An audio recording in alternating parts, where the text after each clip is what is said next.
You are listening to the Football Diehards podcast with your hosts, Justin Lonero and Bob Harris, sponsored by DraftKings. Sign up now using promo code DIEHARDS, DIEHARDS. Make a first-time $5 deposit, and you'll receive a free $3 ticket. Hello and welcome to the Football Diehards podcast. I'm your host, Justin Lonero, along with my co-hosts, Mr. Bob Harris and Mr. Kyle Dvorchak. We have a special guest on the line this evening, Mr. Adam Levitan, the man himself. But first, Mr. Bob Harris, what's going on in Albuquerque, New Mexico? Things are heating up. The regular season is coming. We're all out of luck, the whole batch of us. So, all right, good night. I'm good. Thank you, everybody. Well, and I'm sure we'll discuss that in a little more depth here, but that's pretty much it, man. That was the big news. I'm still trying to play catch up after. Yeah, before we hop too much into anything, I want to say tonight we start tonight's proceedings with give me a moment of silence. The Lions have cut Zach Zenner, a staple of this show, staple of my sense of self-worth, and of course, as Adam knows, a member of, hey, you shut up, a member of Team Preseason, arguably in the Hall of Fame. A moment of silence.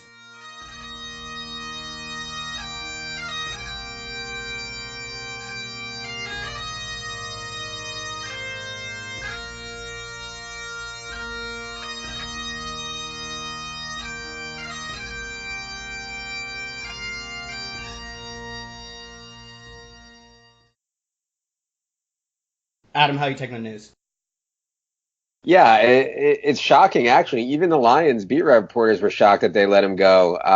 It is weird to, always be great in the preseason and never really get a real chance in the regular season. Maybe a team will pick him up who will actually give him a chance in the regular season now, so maybe it'll be for the best. No, yeah, we'll see you in Houston. So he's like the modern-day Travis Jervey, 10 yards a carry in preseason play.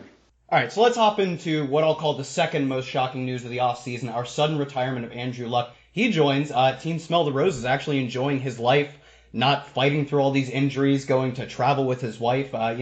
All the best to him. I think we kind of, are in agreement, or at least we have been in the backroom channels of our conversations between myself, Justin, and Bob, that of course we'll miss him, but keep your body right. Good for you, man. Adam, are you going to be happy to see him go? Who's that? Justin? Justin, we've all been pressuring, but he won't leave. I already left. No, are you happy to see Luck kind of enjoy his life? I think that everybody should just take a step back and just realize that, it's only sports, it's only a game, and his life is more important, I've talked before about how I think in 100 years, in 1,000 years, people are going to look back and be like, man, football was so barbaric. I can't believe this was the most popular sport. Just like we look back, bullfighting. I can't believe people allow bullfighting. I can't believe people allow gladiators. And, at the time, it was the most popular things ever. And I think in 1,000 years or 2,000 years or whatever, people are going to look back and be like, man, I can't believe they let these guys play football. So I certainly don't blame him whatsoever. I think 1,000 years would be shocking for it to take that long. The man peed blood just to play football. Yeah, good for him. He's made the bag 10 times over. Enjoy it. So let's move on to what we care about, fantasy. Right now, DraftKings Week 1, Jacoby Brissett, $4,400. Despite him being Jacoby Brissett, what do we do with this? Yeah, to me, if it was a better spot, I'd be more interested in Jacoby Brissett. My first thought was I know the Chargers don't have Derwin James, and I know it's not really a road game when you go and you play the Chargers, but still, they still have so much talent on that defense, even without Derwin James. So it's not the best spot for Jacoby Brissett. And also, within the context of the Week 1 salary structure, it's I'm not sure that you necessarily need Jacoby Brissett to make really good lineups work. So my first thought, I haven't really started, making lineups or anything for Week 1 yet, but my first thought was it seems unnecessary. So you're saying you don't have your cash game on hand to read off? I haven't even started yet. We have a 16-game preseason slate on Thursday, so I'm trying to concentrate on that for now. That's your cup of tea. I feel like watching everyone fade all the associated weaponry. I mean, everyone's automatically reverting back to Jacoby Brissett's arrival, which was on zero notice with a lousy offensive line, no knowledge of the offense. I know something Frank Reich said this week. He's had 1,200 starting snaps because why? Andrew Luck hasn't been taking any. So I think this is a little different situation, and I'm hoping I can cash in on some of the value in the remaining drafts I'm in on guys like T.Y. Hilton, who will fall precipitously, I'm sure. Yeah, so you mentioned the 4-game preseason slate coming up. How do you actually use the preseason? Because I think there are some people who would say, like, this is all nonsense and garbage. The amount I've seen Jacoby Myers now relative to my other 21 years of life is incredible. So do you actually, like, what is your amount of taking into account preseason, and what do you actually take into account? Is it just the numbers? Is it, like, first team snaps? What all are you, what's the secret sauce of mastering preseason? Yeah, I mean, this week 4 coming up, there'll be 16 games on Thursday night, and these will all be almost all irrelevant guys. Even like second and third stringers won't be playing on Thursday night. But I do think that for the first few weeks, you can see how guys are used, and some coaches more than others, how guys are used, how their coaches are aligning their players, what kind of formations they're using, who's playing with the first string quarterback. I think all that stuff is valuable. Like last year, Christian McCaffrey was like a second-round pick, third-round pick, and people were like, oh, he's going to share time with C.J. Anderson. But in the preseason, I mean, Ron Rivera is just like a total dunce, but he gave Christian McCaffrey like 95% of the first-team snaps, which ended up being a lot. Like, he ended up playing like 60 first-team snaps in the preseason. It was so obvious that they're ready to go with Christian McCaffrey. So I do think you can learn a lot if you pay attention closely. And then you also get to know some of these guys that are good but just don't get chances, like Tanner Hudson, like Darian Gunawable, like Preston Williams, like Javon Wims. Like at some point, these guys are going to get a chance, and it just helps to know that they're actually good for the preseason. Yeah, I remember you were all over McCaffrey last year, and I know you won't brag too much about just about anything, but I will, because I was on him because of you. So that was a league winner for me, thanks to you. Bob, give us an update on the Zeke situation, because that's going to be one of the scenarios. Last year, it was assumedly James Conner was the week 1 chalk for good reason because his starting running back was out. This year, is it going to be Tony Pollard, or do you think Zeke comes back? Oh, look, I think he comes back. The good news is he passed the Marshall Faulk puke challenge, I guess, which is a good thing. It's being talked about. I do think it'll get done, whether it's week 1. There's no guarantee there. I think, for DFS, that's obviously an easy pivot. But for the rest of us, if you want to invest in Zeke and draft him fairly early, you're going to have to pay a little bit of a premium to get Tony Pollard, it seems. So, and I'm okay with that. But I do think this will be a short-lived holdout. If it's not done before the start of the season, it won't get halfway through September. So, Adam, you are the cash game grinder. You like to live the safest life possible, not MMEing 150 lineups. What is your take on, like, when we get the ultimate cash game running back, the no cost, all volume? Is that just the lock? Is it the nuts? For Tony Pollard, you're talking about? Yeah, for Tony Pollard, but in general, like we'll see this probably come up throughout the year where X running back goes down, his backup is the clear guy behind him. But for week 1, it's Tony Pollard, right? Can I get excited? Yeah, I mean, yeah, you can show a lot of data that ownership correlation with running backs is typically correct. Like when a running back is 40% owned on DK or whatever, like it's typically right. You can't say the same thing at other positions because it's just so much more variant. But like these running backs who are actually good in good schemes with reasonable matchups like Tony Pollard has in week 1, it's really hard for them to fail. So, I think that people will still try to outsmart themselves. People are still going to be like, I'm not going to play Tony Pollard. Everybody's playing Tony Pollard. And those people, a small percentage of the time will win money, but over the course of the long run, they're pretty likely to be bustos. So yeah, I think that in spots like Tony Pollard, 4,500 is really cheap for a guy who I would project over 20 touches in week 1 if Zeke doesn't show up. Justin, what's your take on Tony Pollard? Well, I think we've talked about him at length at this point. And Bob said it. Jerry Jones is probably going to do what he did with Emmitt Smith if they start to suck. Come on, Zeke, we miss you. But it is a different day and age where I think it's a business, right? And we all are in agreement that running backs are expendable. So Tony Pollard showed some flashes. He's not Ezekiel Elliott. But I think, like Adam said, in terms of DraftKings, this is a run-heavy offense. We know how they're built. We know that they're going to run the football a ton. And for 4,500, why wouldn't you play Tony Pollard week 1? I would bet tonight, if gun to my head, that Zeke is not going to play week 1.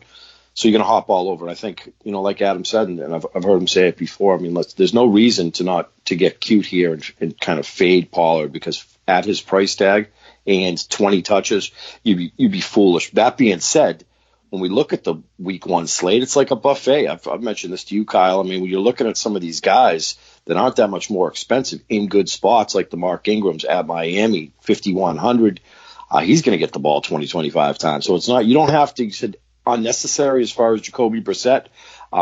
It looks like a key spot at home against the Giants. We know they're Cowboys' identity, but there are points where you don't want to get too cute. This is certainly one of them, and he's jumping out at me tonight. Yeah, so I think that's a good transition point to just week 1 strategy in general, because you talk about just how good the value is. We see, we just see what we believe to be major pricing discrepancies. I think one that a lot of people pointed out is Kerryon Johnson, 57 or 5,800, and Kyler Murray is, well outside the top quarterbacks on the slate, despite, the immense justified, Justin is wrong on it hype going for Kyler Murray. So, Adam, how much of a different beast is week 1 when these prices haven't normalized yet compared to, say, week 8? Yeah, I mean, the thing about Kyler and Kerryon is you can make a case for other guys in that range really easily. By the time week 8 comes around, like you mentioned, it'll be very clear there'll only be maybe, 1 or 2 or 3 running backs, depending on the week and injuries and everything, who you're like, oh my God, that's a slam dunk. So I think you can make a case for other guys in the Kerryon range, and you can make a case for other guys in the Kyler range for sure. That would not, in this specific week 1 on the specific slate, I wouldn't be like, oh, you have to play those guys, or you're a total donkey. Yeah, that makes total sense. Nobody likes that. Also, I think I'm just trying to play workloads that week because it's so volatile. September being the new August, right? So nobody's playing. You come in, the matchups don't mean as much as they might or they will in October. It just seems like there's so much more unpredictability. So I'm probably going to just, play it safe, play a lot of workloads at a reasonable price.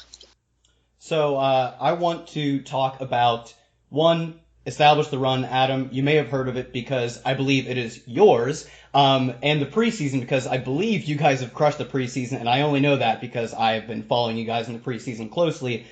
Sean Newsom took down week 2, the big tourney? Yeah, he's won it a couple times, yeah.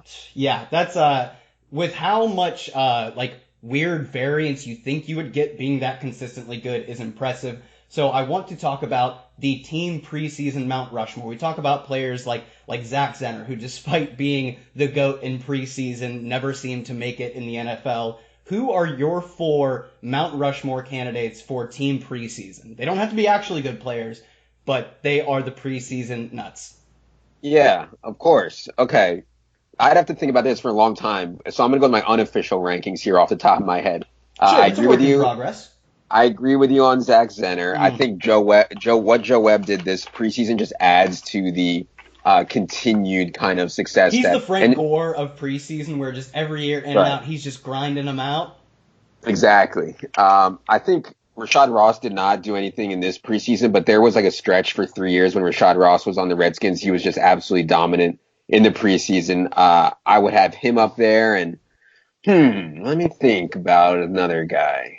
Who's really good actually in the preseason, and actually I didn't play him this year when he went off, which made me sick. Raheem Mostert, for as long as I've been doing this, one of the first team preseason experiences that I had was Raheem Mostert. I was playing poker actually, and I was in a room of probably 100 guys, and the Eagles game was on when Raheem Mostert was on the Eagles, and nobody cared. And Raheem Mostert broke a 30-yard touchdown. I just stood up and started yelling, which isn't like me at all, but I was really excited.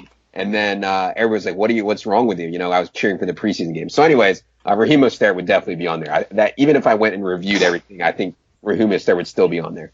I think that arguably puts Rashad Ross on 2 Hall of Fames, Team Preseason Hall of Fame and Team AAF Hall of Fame, given that was he the number 1 receiver in the AAF before its collapse?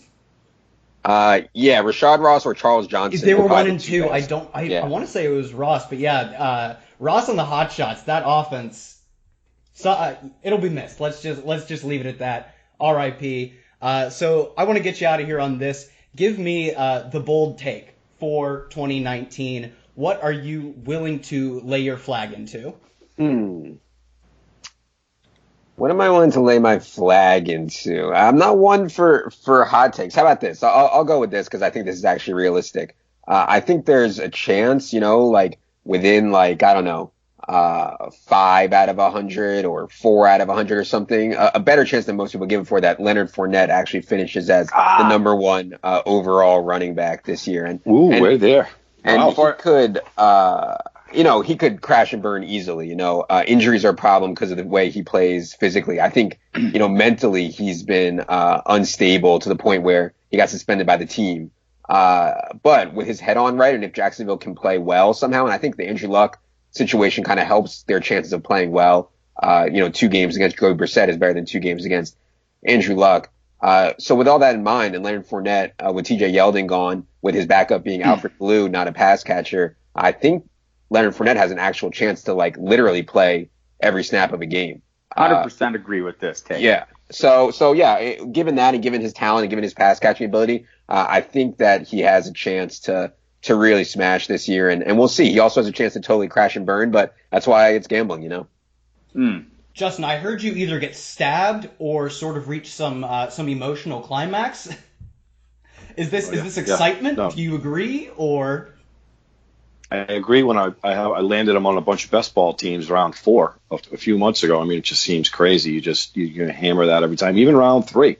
We know what the Jaguars want to do. They want to play defense. They want to run the football. Like you said, TJ Yeldon is gone. I do like Raquel Armstead. I think that it would in season long, it would behoove you to take Leonard Fournette's backup based on his history not even being healthy since high school. But, and that being said, he's going to be involved in the passing game. He comes off to me as like a glorified Lamar Miller. I mean, it's conceivable that he has 260, sounds right, 260, 270 carries and 30, 40, 50 receptions with 10 plus touchdowns, and you're going to jump on that every time. And we've been talking about the week 1 game with the Chiefs, and I think that Leonard Fournette's probably a pretty good play to get some exposure on the Jacksonville side, where they have one of the highest point total week 1, and that's probably a game we're looking to stack. Yeah, I agree with that. We have one more. I forget. We haven't talked in what feels like forever just because so much news happens. And actually, I'd like to point out, speaking of talking forever, Adam, I believe you are the first repeat guest on the revamped Die Hard show. Congratulations. Round of applause, everybody. So thank you for tolerating with all of us, especially Justin. Only the best.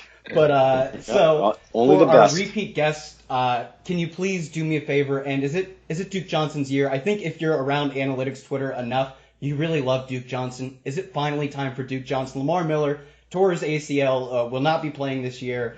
And despite all of my Lamar Miller shares, can I just excited for Duke Johnson? Yeah, so I think the Texans are going to sign somebody, and it's going to be somebody that it'll be somebody that everybody's all worried about, and they're going to turn out to just be total dust balls, because that's what's left. So yeah, I think that it is Duke Johnson's time, and in today's NFL, people are like, well, he's not going to carry the ball 300 times. You're better off in today's NFL having the skill set that Duke Johnson has than having the skill set, that I don't know, LeGarrette Blount or something has, you're just totally dead with that. So, I think that Duke Johnson's going to play well. The scheme and the quarterback aren't great for running back checkdowns, right. but I do think that Duke can still catch, 50, 60, 70 balls, and that's plenty for him to just totally smash. So, I like Duke Johnson a lot. As long as he gets to run a route and doesn't get stuck in pass protection. Come on, O-line. Adam, I have one last question for you that I'm eager to hear. Tell me all about this whole thing with you and Evan Silva, this established run thing, because it's kind of impressive. Yeah, well, thank you, Bob. Yeah, all that we're trying to do is just put something out there and hope that people find value from it. And if they do, we're going to reap the upside. And if they don't, then we're totally dead, and I think that's the most fair way to do anything at some of these, I'm not want to throw anybody under the bus, but at big companies, how well you perform or how poorly you perform isn't really reflected in any type of compensation or anything like that. It's just it's whatever. So, it's just a chance to, I think, have a opportunity to bet on yourself and just be like, we think what we do is really good, and hopefully people enjoy it. And if they don't, then we'll go back to working at 7-Eleven or something like that, and that'll be it. Can you explain the name for the uninitiated? Because I think that is something that if you're not on DFS Twitter, will throw you for a loop. So please don't let yourself leave without giving the lowdown on the name. Yeah, I mean, obviously, it's been proven by everybody who is studying football that a pass is significantly more efficient than a run, and the whole concept of establishing the run is a false thing. Like defenses, the more you run the ball doesn't mean the more successful you'll be passing. It's been proven repeatedly by studies. However, these old school football guys, football coaches, they think that they have to establish the run. So it was kind of a joke, kind of a shot at the old school football guys, but it works because the new age kind of analytics guys get it, and then the old school guys are like, oh yeah, that makes sense, establish the run. And then obviously also we thought that it tied in with playing fantasy and playing gambling a little bit. You want to establish the run when you're gambling and stuff like that too. So yeah, I was worried that people wouldn't get it, but then I realized that if people don't get it, it's totally fine also, because they think they still get it. they still think that establish the run is good. Yeah. It's a very beauty is in the eye of the beholder thing. If you're not on the right side of history, you're like, yeah, let's ground and pound. And if you're on Twitter, you're like, this is nice. I like this a lot. It's a nice name, and anything with their name, with Evan Silva and Adam Levitan's name attached to it, you got to, particularly you, Adam. I've always said this about you. You're one of the class acts in the industry, going back to your days at Roto World. We've talked a number of times, and you've been everywhere. And I think you deserve the best within this industry. I think this would have been a good show to have Hermsmeyer on, Kyle, to talk about establishing the run, how much he loves running backs. And well, Hermsmeyer's modeled the air yards by low, which I remember he's another guy, not to brag, but he'll post every once in a while. I'm not saying, I'm just saying that half of the Millie Maker receivers were on the previous week's air yards by low. So you can find that at Establish the Run as well, which I'll be using that from time to time. Yeah, Josh had said that Jordy Nelson. He also said Jordy Nelson was going to have a GPS strapped to him last year, and he was going to be the Jordy Nelson of Green Bay, and we all saw how that turned out. Yeah, well, you were on Patrick Mahomes, so let's just call this one even. That's true. But hey, I formed a hell of a relationship because of that poor Patrick Mahomes take. Now Fred Siegel of Freezing Cold Takes is one of my best friends, and we got a good relationship. So, because you supply him with so much work. That's right. And you broke off your relationship with your wallet, so I guess it's in one out the other. Right. So that's cool. But what are you gonna do? Yeah, that's the nature of the beast. Adam, thanks for coming on. If you guys want to find Adam on Twitter, please do so at Adam Levitan, and of course, find Establish the Run at Establish the Run, and of course, EstablishTheRun.com. I highly implore you to, if you want to check out Establish the Run, check out the Week 4 preseason tiers for Thursday. The tiers have pretty much crushed it the entire preseason, and if there's one slate I am both looking forward to more than ever and terrified of, it will be Week 4 with just the grimiest, ugliest team preseason players, but nothing is more exciting than getting to play your 40th man on your dynasty roster in a week of DFS. I think if you've ever played any deep rosters, it's exciting to see some of those names dig up. So, Adam, truly, thanks for coming on. We love having you on as our first repeat guest. And thanks for mourning the loss of Zach Zenner. I think that's sort of most important for all of us, is to be together in this time. Yes, agreed. All right, yeah, thanks so much for having me, guys. Anytime. All right, thanks, Adam.